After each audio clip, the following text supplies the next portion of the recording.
Chicago. March 11, 1927. Southside gangster Frank Lefty Koncil gets the shotgun Sayonara. Koncil was a top lieutenant in the Southside gang headed by Joe Saltis and Frank McErlane. Chicagoans first became acquainted with Koncil in 1925 when he was arrested with fellow gang members William Dickman and Willie Nemeth. The men were arrested for the robbery of the Blue Island Avenue car barns. All were subsequently exonerated. Time was running out for Dickman, however. His body was found 7 months later on September 3, with 4 extra holes in it. Koncil's time in the spotlight came the following year when he was arrested with his boss, Joe Saltis, for the murder of rival beer runner John Mitters Foley, who was aligned with the Ralph Sheldon gang. On August 6, 1926, Saltis, Koncil, and 2 other Confederates, John Dingbat Oberta and Earl Big Herb Herberts, staked out Foley's home. When the latter left in his auto, the foursome pursued. Foley noticed them and pulled over.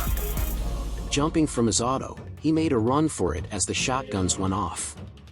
Either by tripping or catching pellets, Foley fell to the ground. While he was down, one of the gunmen ran up and, straddling the prostrate beer runner, gave him both barrels of a shotgun. The foursome was arrested and Saltis and Koncil placed on trial. At the same time, Frank McErlane was also being prosecuted for murder. In early November, Saltis and Koncil were acquitted. Oberta and Herberts had the charge dropped. McErlane also beat his rap. The trials of the 3 executives took a toll on business.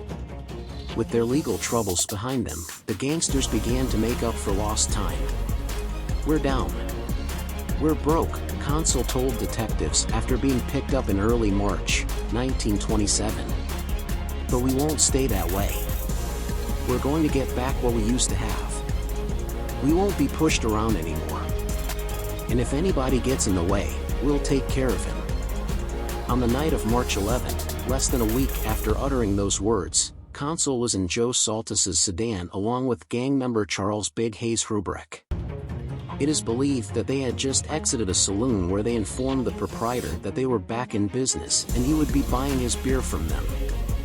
At approximately 11:45 p.m., witnesses saw the Saltis car come flying around a corner with another sedan, presumably filled with Sheldon gunmen, hot on its tail.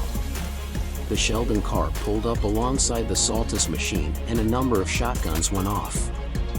The Saltis car screeched to a halt as Koncil and Hrubrick hit the pavement running. Another volley was fired from the pursuing sedan and Hrubrick fell face first, mortally wounded. Koncil too dropped. Another barrage was fired at him while he was down. After a few moments, he rose weakly and staggered a few feet before collapsing dead. Thus Frank Lefty Koncil became a statistic in Chicago's beer wars.